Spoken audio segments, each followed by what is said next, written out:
I was at a party at Diddy crib in LA. This was the beginning of 2020, putting his arm around me. Right.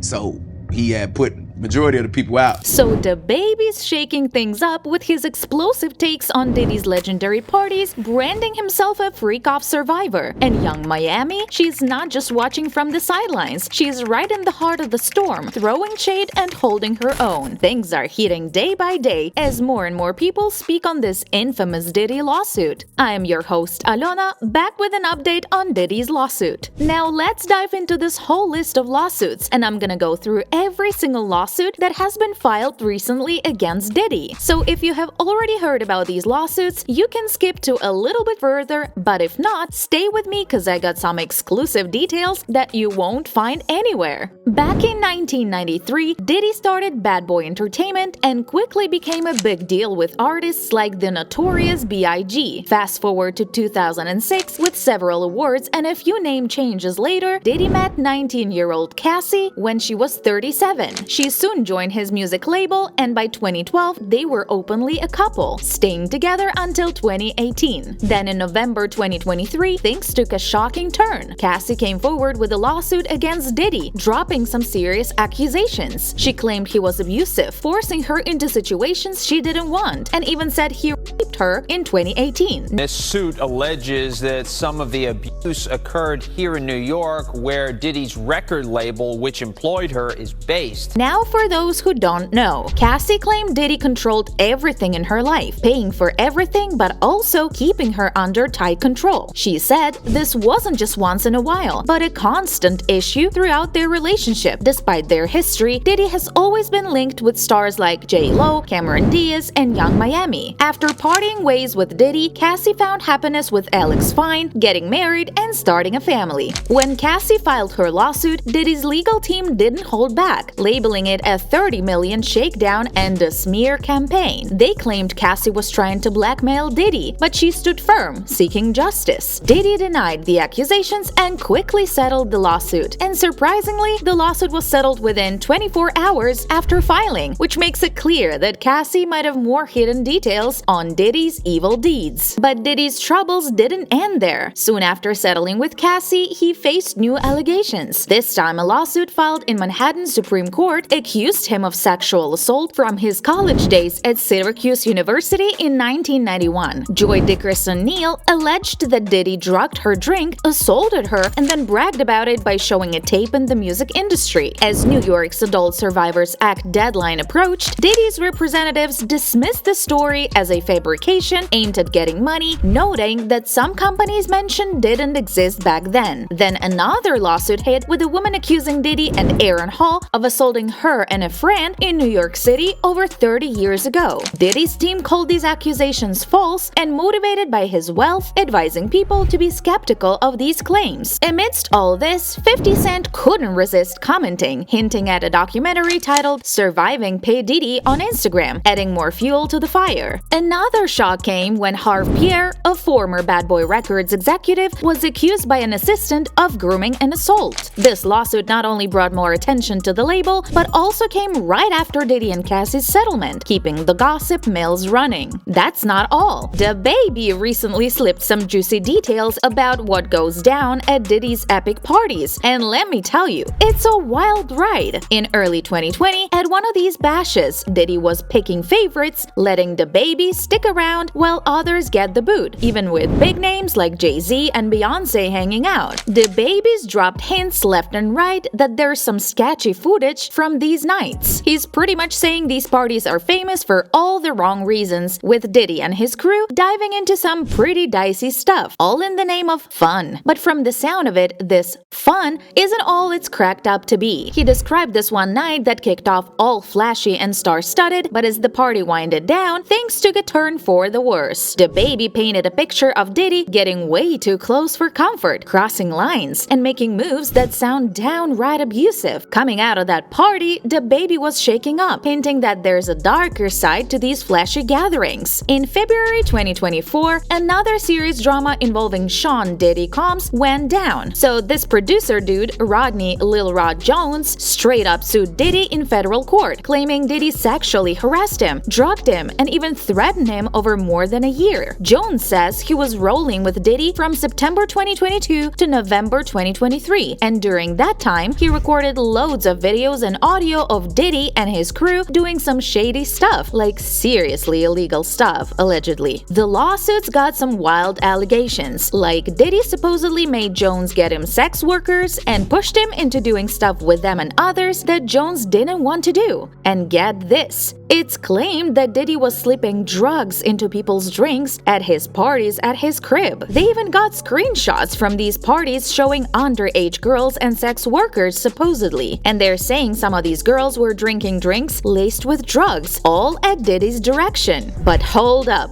it gets even crazier. The lawsuit doesn't just name Diddy, it drags in his son, Justin, his chief of staff, Christina Coram, Universal Music Group bigwig Sir Lucian Grange, and former Motown Records CEO, Ethiopia Heptamariam. They're all being dragged into this mess, accused of being part of some big conspiracy with Diddy. Jones is asking for a whopping $30 million over this. Now Diddy's crew ain't having it. They call these allegations straight up lies and say it's just some desperate cash grab. Diddy's lawyers firing back, calling out Jones for making up stories and saying they got proof to shut this down. But this ain't the first time Diddy's been in hot water. Seems like trouble just keeps finding him. Now here's where things get real intense. According to Jones' lawsuit back in August 2022, Diddy hit him up, asking him to produce some tracks for the R&B album, The Love Album Off the Grid, which later got nominated for a Grammy when it dropped in September 2023. So Jones agrees, right? But little did he know it was gonna turn his world upside down. The lawsuit said Diddy was getting way too handsy, sexually harassing and assaulting Jones while they were kicking it together at Diddy's spots in Florida, LA, and New York, even on this yacht in the US Virgin Islands. And we're not talking just a little inappropriate touching. Jones is saying it was constant, unsolicited groping and touching, even when Diddy was showering naked in some glass enclosure. Like, seriously messed up stuff. And get this, when Jones tried to speak up about it to Diddy's right hand, Coram, she brushed it off like it was all good, calling it friendly horseplay. Like, seriously? But it gets worse. The lawsuit's saying she was in on it, even helping Diddy out with his sick games and trying to push Jones into some messed up stuff, like forcing him to get down with sex workers to please Diddy. Apparently, Diddy was pulling some shady moves to recruit these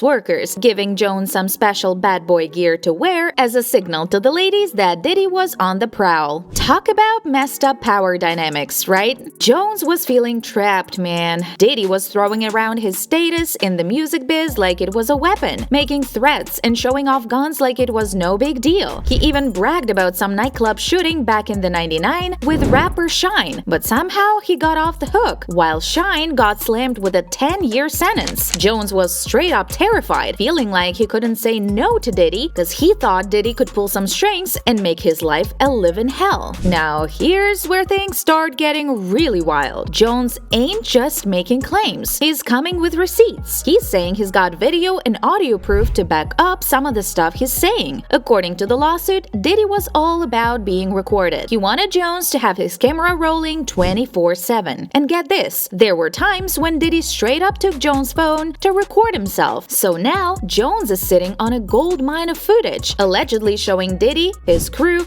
and his guests getting into some seriously shady stuff. But wait, it gets even crazier. Jones claims he got drugged up on February 2, 2023. He says he woke up butt naked, feeling dizzy and totally lost, with Diddy and 2 sex workers in bed with him. Like, what the heck? When asked for a comment, Jones' lawyer busted out some Latin, saying res ipsa loquitur, which basically means the thing speaks for itself. Yeah, talk about dropping a bombshell. And Jones is saying he was never properly paid for the work he did on the Love album. He's calling it an implied work for hire agreement, saying he got nothing, while Diddy and the big music labels raked in the cash. But these labels ain't saying squat. They're keeping quiet about the whole thing. But hold up, Diddy's been down this road before. 4 women have already sued him for sexual assault. One of them, Cassie, you know, the singer, said that Diddy straight up abused her and made her do some messed up stuff with other dudes while he watched and recorded. They settled the lawsuit really quickly, but Diddy's lawyer said it wasn't an admission of guilt. From sneaky recordings to wild parties and accusations flying everywhere, this whole situation gets messier day by day. That's it for today. See you in the next video.